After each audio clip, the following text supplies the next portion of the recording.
And reach out to the siblings that you haven't talked to before. Especially as the only daughter, I'm always the one that goes in and does things. And I realize that I have 3 brothers and I need to bring them in on things. Maybe they won't be real helpful, but I better bring them in and talk to them, or I'm shutting the door. I need to bring them in.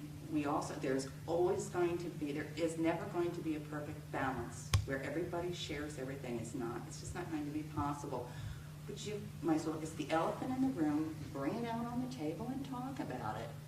You might, because maybe you can find something that they can do. Maybe my brothers will be willing to do something along the line, but if I don't talk to them, I will never know.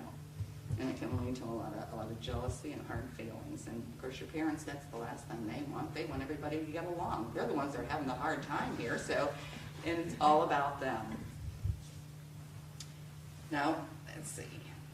Also, consider in your conversations, these are some other things. There's a paper on this too, I thought it was really good. Is it a temporary or a long-term situation? Temporary, they may just be coming out of having a stroke, or they had an illness. They need to go in the nursing home for a short period of time, but they're going to get better.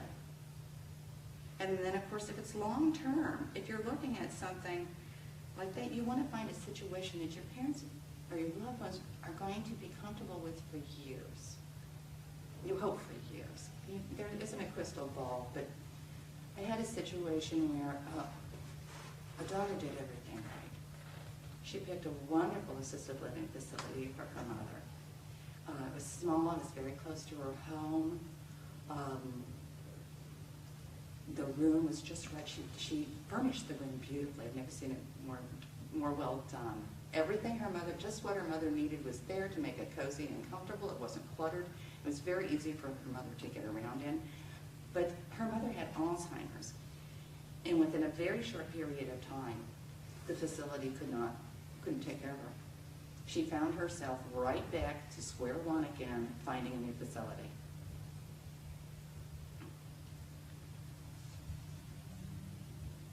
So another thing we can do is you need to talk about independence.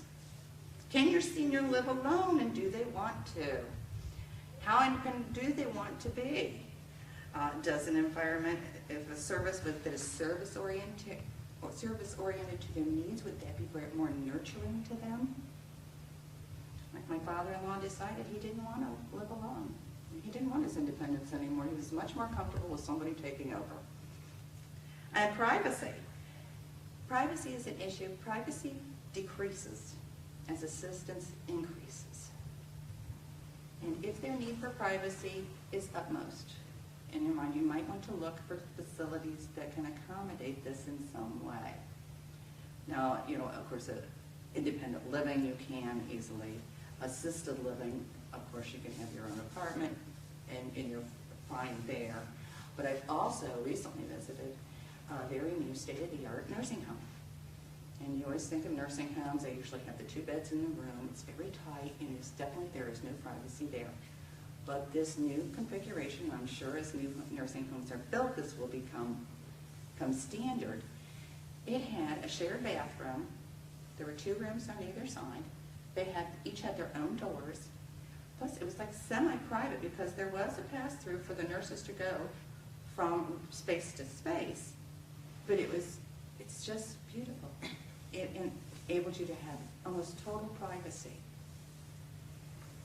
So I think that's what we will be coming to. But do look at that in a nursing home. The rooms are very small and they're crowded and cluttered. There's other options out there to look at. And they just might not be comfortable there. Then personal care. Of course, go through the list of personal care. What do they need? Do they need help with bathing, dressing, grooming, feeding? Go through the list. Medical care. You want to make sure, can the facility handle the care that needs to be done? Or if you're getting a home health agency, can they handle the medical care?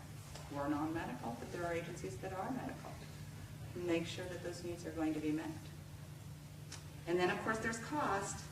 What is financially possible? You can go from having home care come into your home, a caregiver come in, that's $16 to $20 an hour. Average assisted living is $3,000. And an average nursing home runs about $6,000 a month. And you also should look into qualifying for Medicaid assistance, and you should do that before rather than later. It's a time-consuming process. So look at your finances.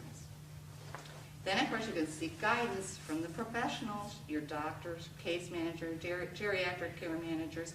Call your area on aging. Get advice. There's no reason why you shouldn't, and you certainly need it when you have to go through all the steps that it takes. And because it is such a big step when you're going to, especially if you're going to move somebody into a long-term care facility, it's a big decision. It changes everybody's life, not only that person's life, but their loved ones also. So when you narrow down the type of facility and you figure out the care that your mom and dad need, it's time to make the phone calls and visit the facilities. So you get on the phone and you usually talk to the marketing person and you set up a tour. So there are great checklists I found. On Medicare.gov site had a lot of nursing home checklist. I also found a site called SNAP, S-N-A-P for seniors, and they had great ones on assisted living and also the nursing homes of all different kinds.